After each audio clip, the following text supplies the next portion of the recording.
Oi, pessoal, tudo bem? Nós vamos fazer uma revisão da parte química que a gente vai precisar saber lá na bioquímica. Então, quem não teve química no ensino médio, quem teve dificuldades, quem teve dúvidas, coisas do tipo, vai poder ver esse vídeo e rever quantas vezes for necessário. Eu sei que eu disse a vocês que eu ia fazer uma busca na internet, né, para poder achar alguns vídeos que pudessem ajudar vocês, né? Mas infelizmente eu achei ou vídeos muito complexos, ou vídeos muito simples, né, para menos do que ensino médio, ou alguns vídeos que tem aquela coisa do youtuber, né, que faz muita gracinha, mas às vezes não passa o conhecimento que a gente precisa. Então, por causa disso, eu resolvi gravar, né, um vídeo. Espero que seja de boa ajuda para vocês. Lembrando que esse vídeo ele não vai excluir a aula que vai ser dada presencialmente, né, lá na faculdade. Esse eu acho que ele vai ajudar muito porque você vai poder fazer a sua parada, né, dar um pause, olhar, anotar e tirar suas dúvidas depois com um pouco mais de calma. Tudo bem? Então vamos lá. Pessoal, a gente está aqui nesse nosso encontro virtual, né, na nossa aula gravada. O objetivo é tirar as dúvidas, mas começando do começo, que eu acho que vai ser mais interessante. Começando então pelo começo, a gente vai lá na base de tudo, que é o átomo, né? O que é um átomo? Átomo, a palavra já vai dizer que significa algo que é indivisível. A gente sabe que não é indivisível, mas é o nome que foi dado e o nome ficou. O nome pegou, o nome ficou. Então, átomo, ela é a unidade que forma as moléculas. E para compreender como as moléculas interagem, a gente precisa entender características desses átomos, né? Então, todos os átomos possuem prótons, elétrons e nêutrons. Os prótons e os nêutrons eles vão ficar lá no núcleo, né? Onde se reside a massa efetiva, né, do nosso átomo. Os elétrons eles vão estar na eletrosfera, que é uma parte que, assim, em tese, né, o pessoal pensa numa coisa como se tivesse uma, uma nuvem, né? A forma melhor de você definir o que seria uma eletrosfera é como uma nuvem eletrônica, pensando no núcleo como sendo algo visível, né, palpável, e a nuvem eletrônica no entorno, ok? E esses elétrons têm carga negativa e os prótons têm carga positiva, certo? Bom, se os prótons têm carga positiva e os elétrons têm carga negativa, eles vão se atrair, de modo que a eletrosfera vai ficar permanentemente ali no entorno do núcleo, né? Uma pergunta que muitas vezes fazem, né, ou talvez não se façam. Bom, se o elétron ele é negativo e o núcleo é positivo, como é que o núcleo ele não vai atrair os elétrons a ponto de os elétrons ficarem todos grudados, né? Bom, isso acontece porque os elétrons eles estão em constante movimento, eles não estão parados, né? Se eles estivessem perfeitamente parados, realmente eles seriam atraídos e colapsariam com o núcleo, beleza? Então, já sabemos as definições básicas. A gente sabe também que essa eletrosfera ela funciona, né? Ela existe na forma de camadas, né?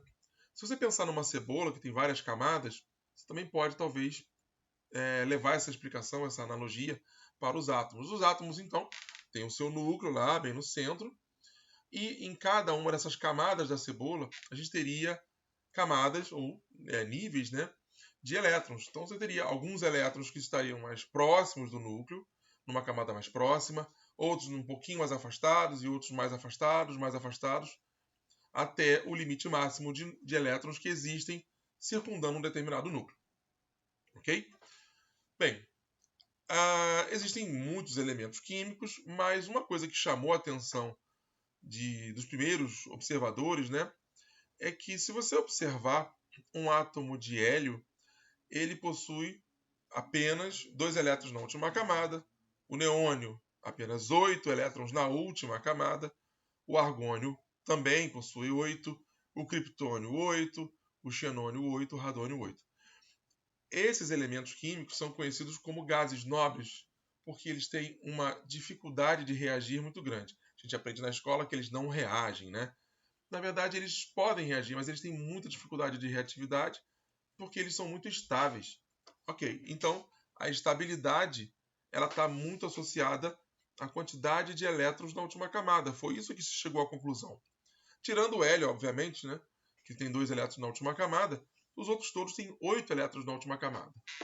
E aí chegou-se à famosa regra do octeto, né, que diz que a estabilidade de um determinado átomo ela vai ser alcançada se na última camada, na camada mais externa, ou chamada camada de valência, né, eu tiver 8 elétrons. Então, independente do átomo, se ele é de sódio, de cloro, de potássio, perdão, qualquer um deles, eles têm uma tendência maior a estar mais estáveis se tiverem 8 elétrons na última camada, certo? Bem, se isso é verdade, vamos observar agora como é que funciona para outros átomos que não são os gases nobres. Se a gente observar um átomo de cloro, né, ele possui 17 prótons e 17 elétrons. Né? O átomo de cloro, 0, né? Ou seja, ele está neutralizado. São 17 elétrons e 17 prótons. Então, não tem nenhuma carga sobrando. Certo. Mas, olhando para o cloro, para o átomo de cloro, a gente observa que a última camada dele, ele não está completo. Né? Não tem 8 elétrons na última camada. Tem apenas 7 elétrons. A gente vai observar aqui, tem uma imagem que mostra bem isso. O mesmo acontece com o átomo de sódio. O átomo de sódio, ele eletricamente neutro, não possui 8 elétrons na última camada. Ele possui apenas 1 elétron na última camada. Ele tem no total 11 prótons, 11 elétrons, está eletricamente neutro, mas na última camada só tem 1 elétron. E aí é que a gente chega àquela encruzilhada da vida. Como é que o átomo de cloro consegue estabilizar, ficar mais próximo dos gases nobres? Ele faria isso se ele alcançasse aqueles 8 elétrons na última camada. Como é que ele faz isso? Pegando o elétron de alguém. E quem é que daria um elétron para ele? Bom, provavelmente alguém que achasse isso interessante, porque a vida na química ela é um jogo de interesses. Se você tem algo que possa ser dado e queira dar, e o outro queira receber e possa receber, isso vai acontecer. É o que define a reatividade química, né? Então, o átomo de cloro, quando ele recebe um elétron, de quem quer que seja, ele vira o ânion cloreto. E aí ele alcança os 8 elétrons na última camada e se torna mais estável. E, de fato, a gente vai observar que o átomo de cloro é menos estável que o ânion cloreto. O ânion cloreto, embora tenha uma carga negativa, ele tem 8 elétrons na última camada. Isso faz dele mais estável. O mesmo a gente observa aqui com o sódio. O átomo de sódio ele é menos estável que o cátion sódio nesse sentido. Porque o cátion sódio ele vai ter, enfim, os 8 elétrons na última camada. Observando aqui na imagem, o átomo de sódio aqui, na imagem mais à esquerda, e o átomo de cloro aqui, do lado dele, eles vão fazer o quê? Uma troca, né? Na verdade, não uma troca, perdão, mas uma doação, né? Você está doando, olha, toma aqui o seu elétron para você chegar a 8 e eu fico com meus 8 aqui também. Veja que aqui, no fim, o sódio vai ficar com 1, 2, 3, 4, 5, 6, 7, 8 elétrons e o cloreto, né? No caso, o cátion sódio e o ânion cloreto. O ânion cloreto vai ficar com os seus 7, né? 3, 4, 5, 6, 7 e mais um que era do sódio. Isso define, então, essa transição eletrônica, né? Você está doando um elétron para cá e outro elétron para outro ponto, ok? E, bom, se eu tenho uma carga positiva aqui gerada no cátion sódio, porque ele ficou com um elétron a menos, e o ânion cloreto ficou com um elétron a mais, ficou negativo, as cargas opostas elas vão se atrair, e aí você vai ter tanto o cátion sódio quanto o ânion cloreto, eles sendo atraídos um pelo outro, por causa justamente dessa atração eletrônica, né? Atração eletrostática. Olhando a tabela periódica, a gente vai observar que os elementos eles vão se apresentar organizados mediante várias formas de classificação, mas uma delas, que é o que nos interessa aqui, é a eletronegatividade e eletropositividade, ou seja, o quão disposto a se tornar negativo está um átomo para alcançar os 8 elétrons na última camada, assim como o quão ele está disposto a se tornar positivo para alcançar os 8 elétrons na última camada. Olhando aqui, ó, do lado esquerdo, família 1A, família 2A, a gente vai encontrar um pessoal que está muito interessado em ficar positivo para alcançar esse octeto, enquanto aqui na família 7A a gente vai encontrar os outros, né, que com um elétron a mais se tornam, né, mais estáveis, mais próximos aos gases nobres. Tem outros elementos também que podem receber 2 elétrons ou doar 2 elétrons, como acontece aqui na família 2A, o pessoal doa 2 elétrons. Na família 6A, o pessoal recebe 2 elétrons para justamente ficar mais estabilizado. Mas isso aí a gente vai ver com mais detalhes nos próximos slides aqui. Né? E se a gente conseguiu entender que os átomos estão dispostos a doar elétrons ou receber elétrons para se tornar mais estáveis, então a gente vai entender que esse negócio de doar elétron ou mesmo compartilhar elétrons é o que vai dar origem às ligações químicas. Quando dois átomos compartilham um par de elétrons, forma-se uma ligação química. Compartilham ou doam um par de elétrons, como foi o caso da ligação iônica, ok? Bem, então as moléculas são formadas por átomos conectados entre si pelas ligações químicas. Agora, quantas ligações químicas faz um determinado átomo? Bem, um átomo ele vai fazer tantas ligações químicas quantas forem permitidas para ele. Então, olha só, o oxigênio ele vai estar aqui, no caso, compartilhando elétrons deste hidrogênio e deste hidrogênio. Sinal que ele tinha já 6 elétrons na última camada, voltando aqui a gente observa, ele faz parte da família 6A, por isso que ele tem 6 elétrons na última camada, precisa de mais 2. Esses 2 ele vai arrumar compartilhando com os elétrons desses 2 hidrogênios aqui, beleza? O mesmo vale para o nitrogênio, que é da família 5A, aqui ó, nitrogênio da 5A, e o carbono, que faz parte da família 4A, ou seja, ele precisa de mais 4 para chegar ao octeto. Tudo bem? Bem, então, como a gente tinha visto, a ligação iônica ela acontece quando dois átomos de eletronegatividade muito diferente, um átomo doa o elétron para o outro, um se torna um íon, um cátion, né? E o outro um íon ânion, um íon positivo e um íon negativo, certo? Então eu tenho uma tendência maior de um doar elétrons e o outro mais de receber os elétrons, como nós explicamos anteriormente. Aqui a gente tem uma visão bem rápida, né, da tabela periódica, onde existem elementos que estão mais dispostos a receber e outros a doar. Ok? Já vimos por alto isso, né? Então olha que interessante. O hidrogênio, assim como o hélio, né? O hélio ele só tem 2 elétrons numa camada. O hidrogênio só tem 1. Então, para ele pode receber 1 ou ele pode doar 1. A gente vai ver que o hidrogênio ele é um caso bem especial, né? Ele no geral prefere perder, né, do que ficar recebendo mais 1, porque quando ele recebe mais 1, ele fica com 2 elétrons, só tem um próton, ele meio que não consegue lidar com esses 2 elétrons, né? Ele consegue lidar com um ou com nenhum, talvez seja até melhor para ele. Os outros aqui, o lítio, o sódio, o potássio, o rubídio, o césio, eles vão doar um elétron, perder para poder ficar mais estáveis, enquanto os da 2A perdem 2, a 3A perdem 3, e aqui ao contrário, né? 7A ganha 1 para poder ficar mais estável, 6A ganha 2 para ficar mais estável, 5A ganha 3 para ficar mais estável. Ganha ou compartilha, tá? Então, ganha ou compartilha. Na ligação iônica, eu estou tendo uma doação, ó, aquele elétron está sendo transferido para o próximo átomo.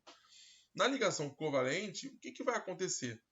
Bem, se eu tiver uma interação entre um átomo que tem muita vontade de receber um elétron para si por doação, mas o outro átomo não tem tanta vontade assim de doar, ele pode no máximo emprestar, né?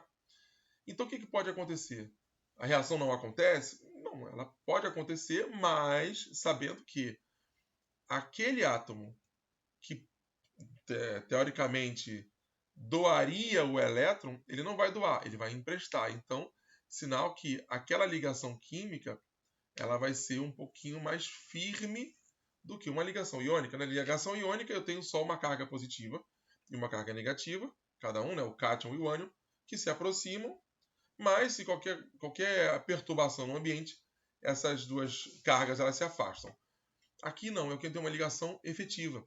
Eu tenho um átomo que quer receber os elétrons e o outro que ele ou não se importa muito, como é o caso do hidrogênio, ou ele pode emprestar. Vamos dar uma olhada aqui no átomo de hidrogênio, quando ele se liga a um outro átomo de hidrogênio. A gente viu que um átomo de hidrogênio ele pode receber um elétron ou ele pode doar seu elétron. Para ele, tanto faz. Quando eu coloco um hidrogênio diante de outro hidrogênio, o que acontece é que os dois compartilham um hidrogênio, no caso, um par de elétrons, perdão, compartilha um par de elétrons, e esse par de elétrons fica sendo dos dois, né? Fica bom para os dois, porque eles conseguem ter dois elétrons na última camada, se aproximam daquele modelo lá do hélio, e também ele não perde, né? Então ninguém perde nem ganha, fica aquela coisa no meio do caminho, ok? As moléculas que são formadas, então, pela ligação covalente, são moléculas bem mais estáveis do que as moléculas formadas por ligações iônicas, ok? Podemos, então, dizer que a ligação é covalente quando os dois átomos apresentam tendência de ganhar elétrons ou apresentam uma tendência fraca de perder. Né? Não está tão interessado assim em perder. Isso acontece quando os dois átomos têm 4, 5, 6 ou 7 elétrons na última camada eletrônica. Tá, mas você falou que o cloro ele tem 7 elétrons na última camada eletrônica, então ele só faz ligação iônica, porque ele quer receber um elétron para ele. Sim, se ele se ligar a alguém que está disposto a dar esse elétron. Então o cloro ele recebe esse elétron quando ele se liga a um sódio. O sódio está a fim de dar o elétron dele. O cloro recebe. Mas e se o cloro ele estiver ligado a um hidrogênio, por exemplo? Já fica mais difícil. Bem mais difícil. E se ele estiver ligado a um carbono? Mais difícil ainda. Porque os 7 elétrons do cloro, ele vai ter um a mais, por exemplo, ligado ao carbono, mas esse carbono não vai dar esse elétron direto para ele, não. Eles vão compartilhar. Mas aí a história é diferente. Então é o seguinte, os elétrons eles podem ser doados ou eles podem ser compartilhados. Se forem doados, eu formo íons. Se forem compartilhados, eu tenho uma relação de covalência. Vale para os dois. Os dois estão em contato ali com aqueles elétrons. Ok? Bom, as ligações químicas covalentes, elas acontecem essencialmente entre esses semimetais e não metais e o hidrogênio também, ok? Não vamos entrar em detalhes de ligação metálica ou coisa do tipo, porque para nossa realidade aqui não vem ao caso, tudo bem? Bom, então eu vou dizer para você que um átomo de carbono ele se ligou a outro átomo de carbono. Então, aquele átomo de carbono que tinha 4 elétrons na última camada, agora ele tem 4 e está compartilhando mais um do outro carbono. Então, eu vou dizer que está faltando mais, né? Porque agora ele tem 5, está faltando mais 3. De modo que o carbono ele vai poder fazer mais outras 3 ligações para poder fechar esses 8 elétrons na última camada. Mas quando eu faço uma ligação química, você repara uma coisa? Eu posso fazer uma ligação química, voltando aqui, né? Entre dois átomos que são idênticos, que no caso o hidrogênio aqui, né? É idêntico ao outro hidrogênio. Mas eu também posso ter ligações entre átomos diferentes, né? Eu posso ter uma ligação, por exemplo, do oxigênio com o hidrogênio, como foi o caso lá da água, né? 2 hidrogênios, né? Um hidrogênio aqui e outro hidrogênio aqui no oxigênio, formando a molécula da água. E aí eu tenho uma outra situação, porque quando eu tenho 2 hidrogênios ligados um ao outro, eu tenho 2 iguais, e aí aquele elétron ele não está mais perto do hidrogênio do lado direito ou do lado esquerdo, ele vai estar exatamente no meio do caminho, porque os 2 hidrogênios têm a mesma capacidade de atrair aquele elétron.